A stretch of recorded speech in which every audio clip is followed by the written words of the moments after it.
ఇవన్నీ నేను ముందు ముందు వీడియోలో చెప్తాను. సో, ఈ నెగెటివ్ ఎనర్జీ ఎప్పుడైతే మనలోకి ప్రవేశం చేస్తుందో, మీకు ఎవరో చేయాల్సిన అవసరం లేదు.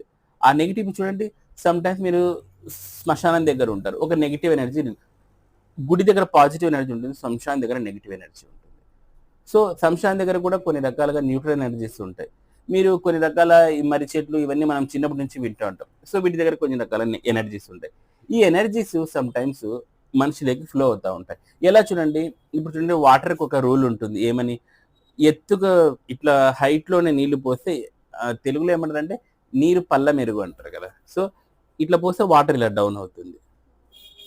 అలాగే మనకు ఎనర్జీ కూడాను ఎక్కడైనా లోయర్ ఎండ్ ఎనర్జీ ఉందంటే ఈ హైయర్ ఎండ్ ఎనర్జీ దూరేస్తుందనమాట.